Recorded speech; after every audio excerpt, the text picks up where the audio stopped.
डर की दास्तान यूट्यूब चैनल पर आपका स्वागत है दोस्तों। इस चैनल पर आपको सुनने को मिलती है हॉरर कहानियां, इसलिए हमारे चैनल को सब्सक्राइब कर लीजिए। तो चलिए कहानी शुरू करते हैं। जी हाँ सर, आपकी सीट 17C है। ये विंडो सीट है। स्टीवर्डेस ने एक प्रोफेशनल मुस्कान के साथ बोर्डिंग पास वापस करते हुए कहा। मैंने उसे धन्यवाद दिया और विमान के अंदर कदम रखा। एयर इंडिया की फ्लाइट 747 मुंबई से लंदन जा रही थी। बिजनेस क्लास मेरी सीट थी। कंपनी के काम से जाना था। विमान पुराना लग रहा था। लाइट्स फ्लिकर कर रही थी और हवा में एक अजीब सी बास गंध थी, जैसे कोई चीज सड़ रही हो। मैंने अपनी सीट संभाली और बैग ओवरहेड बिन में रख दिया। सीट 17C वास्तव में विंडो सीट थी। खिड़की के शीशे पर हल्की सी दरार थी और बाहर बारिश हो रही थी। मैंने बैठते ही सीट बेल्ट लगा ली। सामने वाली सीट पर एक बुजुर्ग महिला बैठी थी, जो लगातार अपनी माला जप रही थी। उसकी आंखों में एक अजीब सी घबराहट थी।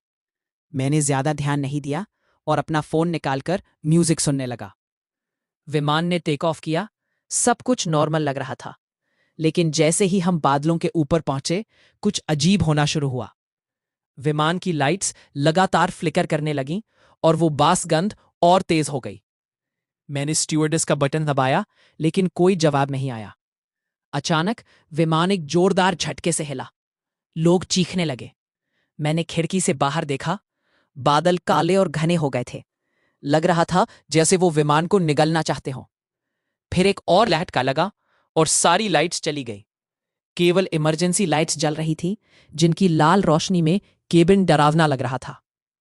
कृपया शांत रहे, ये सिर्फ एयर पॉकेट है। कैप्टन की आवाज स्पीकर से आई, लेकिन उसकी आवाज में एक असामान्य घबराहट थी। मैंने फिर से खिड़की से बाहर देखा। बादलों के बीच मुझे कुछ हिलता हुआ दिखाई दिया। कोई आकृति, बहुत बड़ी, लगभग विमान के आकार की। मेरी सांसें रुक गईं। वो आकृति बादलों से निकलकर विमान के समानांतर उड़ रही थी। ये कोई दूसरा विमान नहीं था। ये कोई जीवित चीज थी।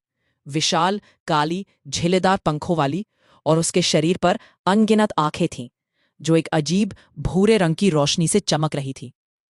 मैं चीखना चाहता था, लेकिन मेरा गला रुनद गया। मैंने आसपास देखा। किसी और ने उसे नहीं देखा था।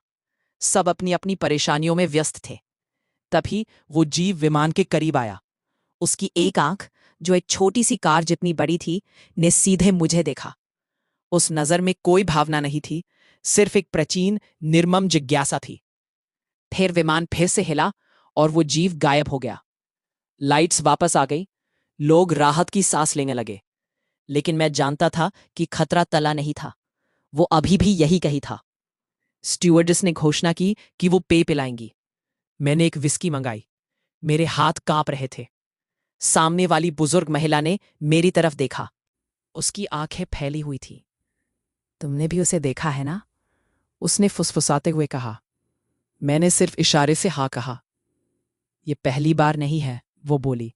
उसकी आवाज कांप रही थी। मेरे पति इसी विमान के पायलट थे। 1978 में वो लापता हो गए थे। इसी रास्ते में कोई अवशेष तक नहीं मिला। मेरे रोंगटे खड़े हो गए। क्या आपका मतलब है? हाँ, उसने कहा। वो अभी भी यही है और वो भूखा है। तभी विमान फिर से झटके से हिला, लेकिन इस बार झटका और भी जोरदार था। ओवरहेड बिन खुल गए और सामान नीचे गिरने लगा। लोग चीखने लगे, बच्चे रोने लगे। इमरजेंसी लाइट्स फिर से बंद हो गईं। अब केवल अंधेरा था और चीखों की आवाजें। मैंने खिड़की से बाहर देखा। वो जीव वापस आ गया था, लेकिन इस बार और करीब। इतना करीब कि मैं उसकी त्वचा की बनावट देख सकता था। काले, चिपचिपे, जैसे कि तार से ढके हुए। उसके पंखों ने विमान के पंखों को छू लिया और धातु की एक भयानक आवाज सुनाई दी, जैसे कोई विशाल नाखून स्लेट पर फेर रहा हो। फिर विमान का एक इंजन चीखता हुआ बंद हो गया। कैप्टन ने घोषणा की, लेकिन उसकी आवाज में दहशत थी। Brace, brace, emergency landing. लेकिन हम समुद्र के ऊपर थे। नीचे केवल अंधेरा, अनंत पानी था। वो जीव विमान के ऊपर बैठ गया। पूरा विमान नीचे की ओर झुक गया। मैंने उसके एक पंजे को खिड़की के शीशे से सटते देखा।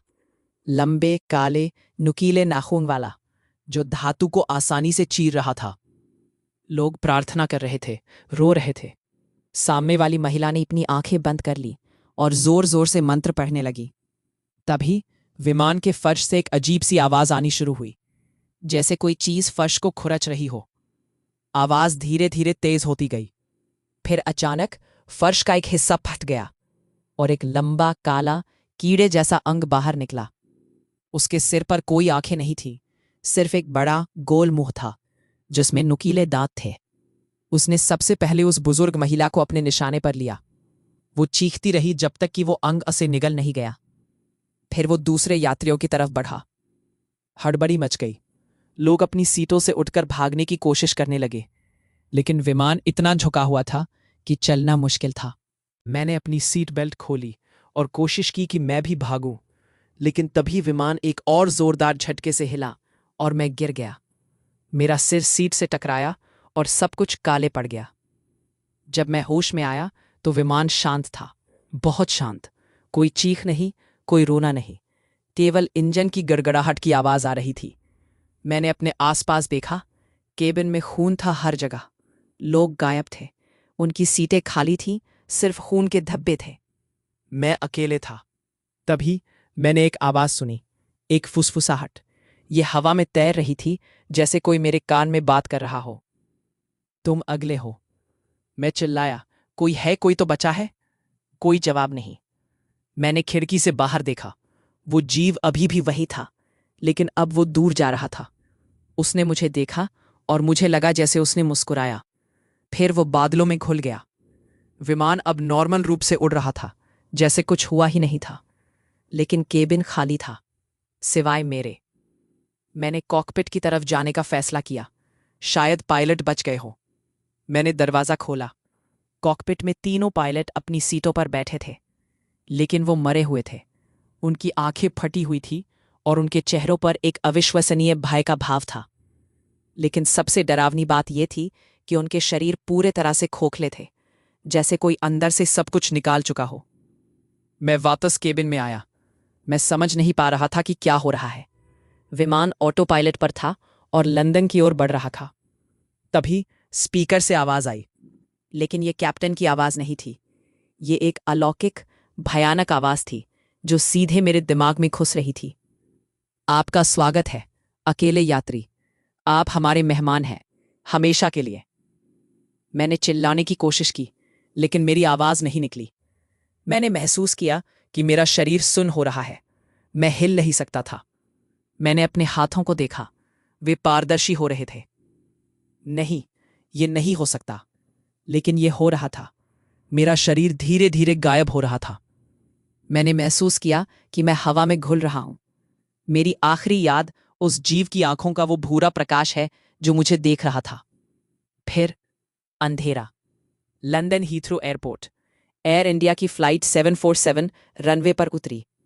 ग्राउंड स्टाफ ने उससे संपर्क करने की कोशिश की, लेकिन कोई जवाब नहीं मिला। जब उन्होंने विमान का दरवाजा खोला तो वे हैरान रह गए। विमान पूरी तरह से खाली था। कोई यात्री नहीं, कोई चालक दल नहीं। सब कुछ साफ सुथरा था, जैसे कि अभी अभी सफाई हुई हो, सिवाय एक चीज के। सीट 17C पर एक बोर्डिंग पास पड़ा था। उस पर एक नाम लिखा था, मेरा नाम, और उस पर एक भूरे रंग का दाग था जो अजीब तरह से चमक रहा था। विमान को हैंगर में ले जाया गया। जांच की गई, लेकिन कोई जवाब नहीं मिला। आखिरकार उसे फिर से सेवा में लगा दिया गया। अगली उड़ान, नए यात्री, नया चालक दल। और जब विमान फिर से उसी रास्ते से उड़ान भरेगा तो वो जीव फिर से आएगा, क्योंकि वो भूखा है और विमान अब उसका शिकार ग्राउंड है। तो अगली बार जब आप उड़ान भरें तो सावधान रहे। हो सकता है आपका विमान वही हो, और हो सकता है आपकी सीट 17C हो, क्योंकि वो अभी भी वही है, बादलों में इंतजार कर रहा है, और वो कभी भी संतुष्ट नहीं होता। आशा है दोस्तों आपको ये कहानी पसंद आई होगी। अगर पसंद आई है तो वीडियो को लाइक करो, चैनल को सब्सक्राइब करो और अपने दोस्तों के साथ शेयर करना ना भूलें। मिलते हैं आपको एक नई कहानी के साथ। तब तक के लिए बाय।